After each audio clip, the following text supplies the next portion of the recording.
management and economics, and that gave me a good foundation understanding like how business dynamics works and how some economics model can be applied in real case businesses. But I would say that university helped me the most with the programs that they offer. And sometimes the students don't even realize how much there is available from the university. Definitely the big idea helped me a lot. I was one of the finalists last year, not only for the funding, which I got £5,500 of free equity funding, but also for mentorship, the workshops that you do. So I was here for a short time. It was a great experience. I think it gave me a lot of confidence in kind of taking my study that one step further.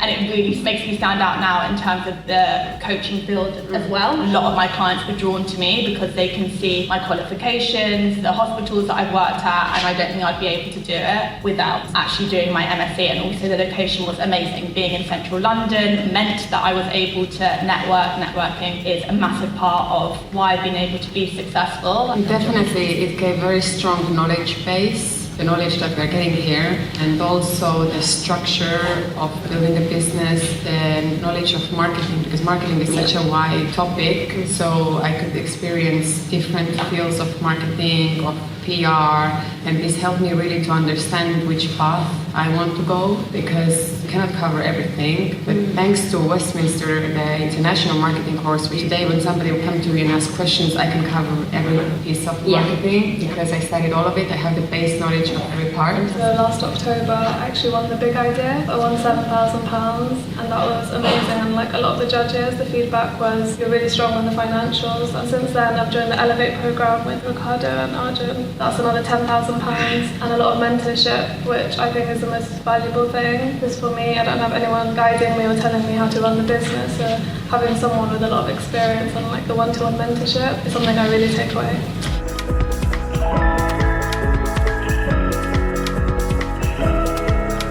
Being an entrepreneur, like, it's really complicated. You really need to have a resilient mindset. Every day you're gonna face challenges, and it can be anything, like from small things to large things, and you need to come up with solutions to problems. But it's also like amazing because you learn so much. Every time you make a mistake, you learn something new. I would say more like what are the challenges of being like an entrepreneur and having your own business is first of all getting sales, of course, and new clients and growing. Then the competition, because there's a lot of like marketing agencies out there. Why they should come to you as a small company, then they can go for like a big marketing agency who can promise you deliver maybe better results. And also another challenge is being your own boss, and like also being boss to people you're working together with, because having a marketing agency means like working together with, it's not me doing everything, working together with a lot of people and managing them and their time and making sure that everything is delivered on time. My mistake to be like perfectionist, and it's a big mistake because sometimes, especially in marketing, when you're having your own brand or when you're having your own page, like sometimes we don't want to put this content out there, or we are afraid to share something because we're thinking like, no, it needs to be perfect. No, it's wrong. Just post it, be more like secure what you're doing and learn from it.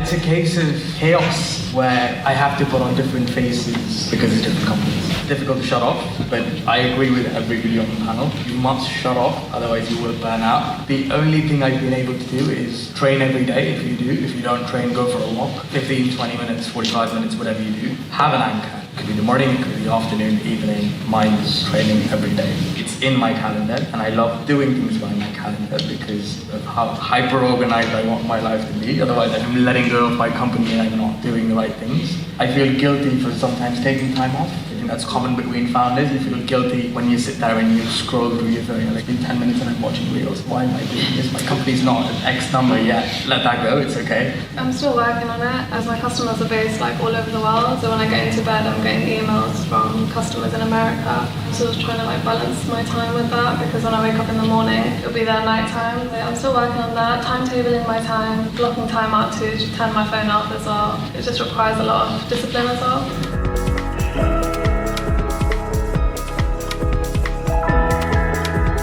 It's really important to know social media and know your market. Most of our sales come from Instagram, so if I have a really good day of posting, that will generate like £1,000 in sales just from like Instagram. But there's so many different sales channels like TikTok, Pinterest, YouTube. It requires a lot of dedication of understanding how the customers work on each platform and how to use the platform as well.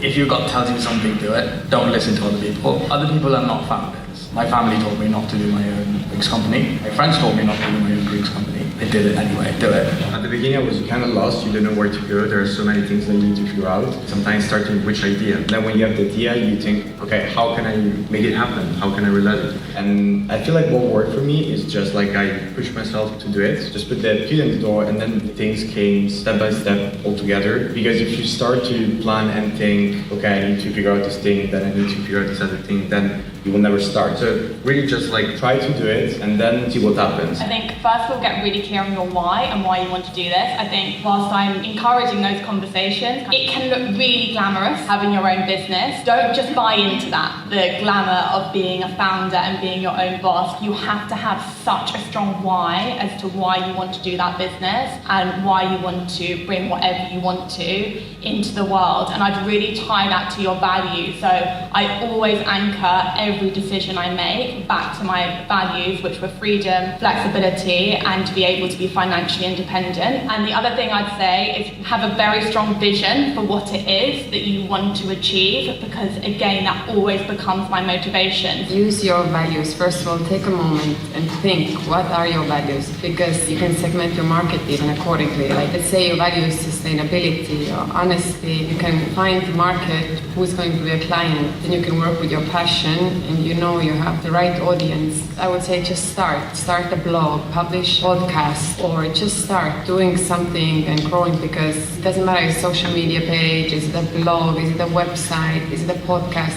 All of these are forms of communication, and build your personal brand. Don't be afraid to share it. Stay true to yourself, because this is what people want. They want honesty, they want transparency, and don't try to be somebody else. People will see this and they work with you, or they will buy your product only because of you, and you're unique. There's a lot of competition, but if there's only one you, each one of you is different. Just find inside you why you're different, why you're special, and sell it. That's it.